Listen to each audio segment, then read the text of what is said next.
तो दोस्तों आज हम लोग बात करेंगे एलआईसी का जो नोटिफिकेशन आया है हाउसिंग एंड फाइनेंस लिमिटेड का, उसके सारे के सारे पैरामीटर्स के ऊपर बात करने वाले हैं। एग्जाम पैटर्न क्या रहेगा, एलिजिबिलिटी क्या रहेगी, एज लिमिट क्या रहने वाली है, सिलेबस क्या रहेगा, सैलरी कितना मिलेगा, सारी चीज़ों के बारे में एक एक करके हम लोग बातें करते हैं। तो दोस्तों एलआईसी ने 16 अप्रैल को नोटिफिकेशन जारी किया है एलआईसी का हाउसिंग एंड फाइनेंस लिमिटेड का। ठीक है, अब नोटिफिकेशन में स्टेट और सिटी वाइज जो वैकेंसीज है वो आपको दे रखी है। जैसे यहाँ पर आंध्र प्रदेश के आप देख सकते हो, असम, बिहार, कर्नाटक, ये अपने अपने स्टेट का आप लोग वैकेंसीज एक बार चेक कर सकते हो। आपको नंबर कम दिखेंगे बट कंपटीशन भी कम होता है। ठीक है, आगे हम ये भी बात करेंगे कि सर हम लोगों को एग्जामिनेशन फॉर्म फिल करना चाहिए नहीं करना चाहिए, क्योंकि बहुत सारे पॉजिटिव के साथ नेगेटिव चीज़ें भी हैं यहाँ पर, जिससे बच्चे थोड़ा सा डाइवर्ट हो जाते हैं कि हमको तैयारी करनी भी चाहिए नहीं करनी चाहिए। ठीक है, उस पर भी आगे हम लोग बात करेंगे। तो ये स्टेट वाइज वैकेंसी आप लोग देख सकते हैं। ठीक है, इसी के साथ में आगे हम लोग बात करें तो जो इम्पोर्टेंट चीज़ है वो ये है कि इसका जो फॉर्म है वो 16 अप्रैल से स्टार्ट हो चुका है रजिस्ट्रेशन। 16 अप्रैल से रजिस्ट्रेशन जो है वो स्टार्ट हो चुका है और एंड डेट क्या रहेगी 30 अप्रैल। मतलब 30 अप्रैल के पहले तक आप इस एग्जामिनेशन का फॉर्म फिल कर सकते हैं। ठीक है, इसके बाद में देखो कॉल लेटर जो रहेगा वो आपका एग्जाम से 7 से 10 दिन पहले डाउनलोड कर सकते हो। और एग्जामिनेशन की जो डेट रहने वाली है फर्स्ट वीक ऑफ जून, जून के पहले वीक में आपका एग्जाम हो सकता है। फर्स्ट वीक या फिर सेकंड भी हो सकता है, फर्स्ट टू सेकंड वीक में आपका एग्जाम हो जाएगा। ठीक है, इसके साथ में बेटा यहाँ पर पैसे की बात कर लेते हैं। जो सीटीसी मिलने वाला है वो सिटी वाइज अलग अलग है। सिटी कैटेगरी में 3 कैटेगरी है, 1 2 3। कैटेगरी 1 का जो सीटीसी बनेगा 4,98,000, मतलब अप्रोक्सीमेट 5 लाख का आपका सीटीसी रहने वाला है। इसके साथ में आपको basic pay, HRA, other benefit, meal coupon, PF, mediclaim, group insurance सब कुछ आपके सीटीसी में ऐड रहेगा। ठीक है, तो बोल सकते हैं सर मोटा मोटा 5 लाख तक का सीटीसी रहेगा कैटेगरी 1 के लिए। कैटेगरी 2 के लिए रहेगा 4,78,000। कैटेगरी 3 के लिए रहेगा 4,64,000 रुपीज़। ठीक है, इसके साथ में दोस्तों अगर बात की जाए तो पीएफ का भी बेनिफिट मिलेगा, मेडिक्लेम भी आपको मिल जाएगा, ग्रुप इंश्योरेंस भी मिलेगा, साथ में आपको मिल कूपन भी यहाँ पर इसके साथ मिल जाएगा। ठीक है, प्रोबेशन पीरियड की बात की जाए तो बेटा 6 month from the date of joining, आपका जब ज्वाइनिंग होगा उसके 6 महीने तक का प्रोबेशन पीरियड रहने वाला है। ठीक है, एलिजिबिलिटी क्राइटेरिया की अब बात कर लेते हैं। टोटल नंबर ऑफ वैकेंसी जो है 180 वैकेंसी है, जिसमें एलिजिबिलिटी नेशनलिटी जो रहेगी इंडियन होना चाहिए। एज की बात कर लेते हैं, मिनिमम 21 मैक्सिमम 30 ईयर। और ये डेट का जो रेफरेंस रहेगा वो 1 अप्रैल 2026 का रहेगा। मतलब कहने का सिंपल है 1 अप्रैल 2026 तक आपकी जो मिनिमम एज होनी चाहिए वो 21 होनी चाहिए और मैक्सिमम 30 होनी चाहिए। 30 से ज़्यादा नहीं और 21 से कम नहीं होना चाहिए। डेट का जो रेफरेंस है वो 1 अप्रैल 2026 का है। इसके बाद दोस्तों क्वालिफिकेशन की बात कर लेते हैं। तो देखो आपका ग्रेजुएशन कंप्लीट होना चाहिए और आपका 55% एग्रीगेट मार्क्स होने चाहिए और साथ में कोई भी यूनिवर्सिटी से कंप्लीट होना चाहिए। बट साथ में आपसे ये भी बोला गया है कि डिस्टेंस या पार्ट टाइम एजुकेशन ग्रेजुएशन नहीं चलेगा। मतलब आपने पार्ट टाइम ग्रेजुएशन कंप्लीट किया है या डिस्टेंस में ग्रेजुएशन कंप्लीट किया है तो आप इस एग्जामिनेशन के लिए एलिजिबल नहीं है। कंप्यूटर के लिए आपको ऑपरेटिंग और वर्किंग नॉलेज कंप्यूटर का होना चाहिए। अगर आपको वर्क एक्सपीरियंस है तो आपके लिए ज़्यादा बेटर रहेगा। कंप्यूटर स्किल आपके पास होनी चाहिए। अच्छा, एक और बात नोटिफिकेशन में क्लियरली बोल दिया है कि 55% मतलब 55%। अगर आपका 54.99% भी होता है तो उसको 55% कंसिडर नहीं करेंगे, आप डिस्क्वालीफाई हो जाएंगे।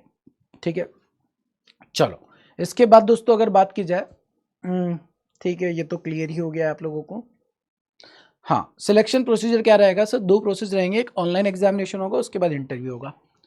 आपका एक पेपर होगा, ऑनलाइन एग्जाम होगा और उसके बाद इंटरव्यू। दोनों के मार्क्स को मिलाकर फाइनल मेरिट बनने वाली है। ऑनलाइन एग्जामिनेशन की बात की जाए तो ऑनलाइन एग्जामिनेशन में टोटल 5 सब्जेक्ट रहने वाले हैं। इंग्लिश के 40 नंबर ऑफ क्वेश्चन रहेंगे, 40 मार्क्स रहेगा और सेक्शनल टाइमिंग नहीं है, कंपोजिट टाइम दे रखा है। ठीक है, 120 मिनट का। और मजेदार बात यह है कि जो भी क्वेश्चन रहेंगे वो केवल और केवल इंग्लिश लैंग्वेज में रहेंगे। लैंग्वेज ऑफ पेपर केवल इंग्लिश रहने वाला है। इंग्लिश के 40 क्वेश्चन 40 मार्क्स, लॉजिकल रीजनिंग के 40 क्वेश्चन 40 मार्क्स, जनरल अवेयरनेस के 40 क्वेश्चन 40 मार्क्स रहेंगे, न्यूमेरिकल एबिलिटी के 40 क्वेश्चन 40 मार्क्स, कंप्यूटर स्किल के 40 क्वेश्चन 40 मार्क्स का पेपर आपका रहेगा। इस तरीके से टोटल 200 मार्क्स का पेपर रहेगा, 200 नंबर ऑफ क्वेश्चंस भी रहेंगे। ठीक है, क्लियर बोला गया है कि एग्जामिनेशन केवल इंग्लिश लैंग्वेज में होगा, इसका ध्यान रखना। और नेगेटिव मार्किंग भी रहेगी, अगर आप कोई भी सवाल गलत करते हैं तो 0.25 आपका नेगेटिव मार्क होगा, ठीक है। हाँ इसके बाद नेगेटिव मार्किंग वाला स्टेज तो आप समझ ही गए, ठीक है। और इंटरव्यू हो जाएगा। इंटरव्यू के बारे में इन्होंने बोला है, depending upon the number of vacancy only those candidate who rank sufficient high in the order of merit based on their respective marks in online exam will be called for interview, ठीक है भाई। जिसका merit में नाम रहेगा उसी को interview के लिए बुलाया जाएगा।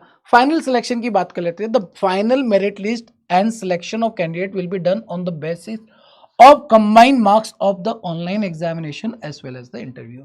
मतलब ऑनलाइन एग्जामिनेशन और इंटरव्यू दोनों को मिलाकर आपकी फाइनल मेरिट बनने वाली है, ठीक है। देन उसके बाद आपका मेडिकल और बैकग्राउंड वेरिफिकेशन होगा, ठीक है। अगर ये भी आप क्लियर कर लेते हो तो आपकी ज्वाइनिंग हो जाती है।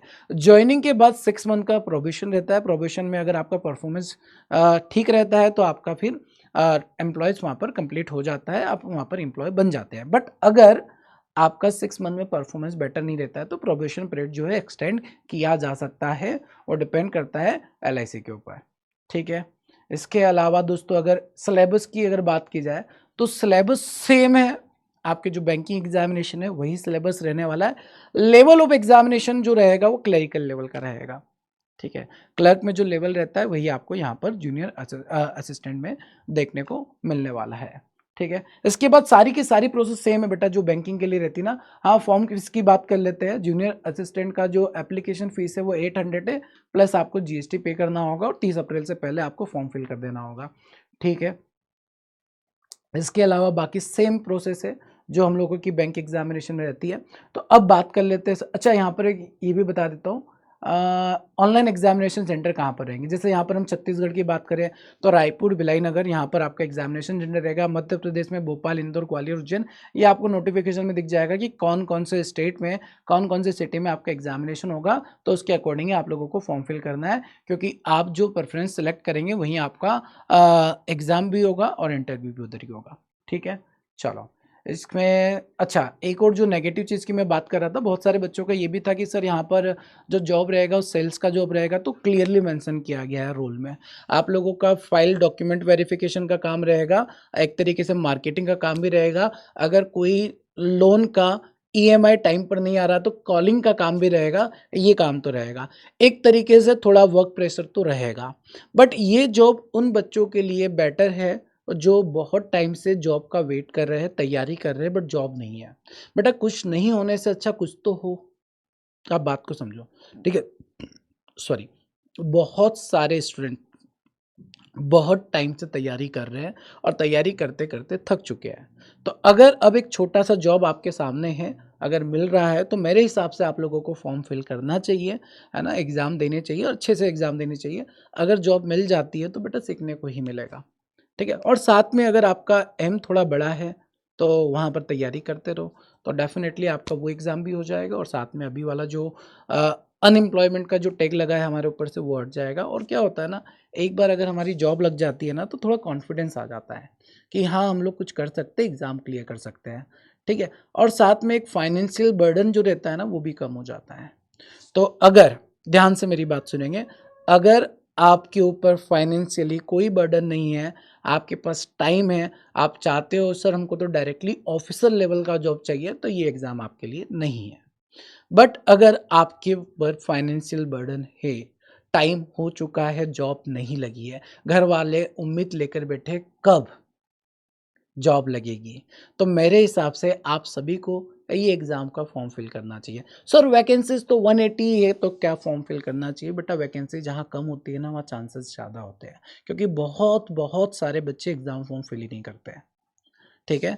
तो जो ऑलरेडी बैंकिंग की तैयारी कर रहे हो उनके लिए एक तरीके से गोल्डन अपॉर्चुनिटी हो जाती है कि आप अगर अच्छे से पढ़ाई करेंगे तो ये एग्जामिनेशन को आसानी से क्रैक कर सकते हैं, ठीक है। आई होप सो सारे डाउट आपके क्लियर हो गए होंगे।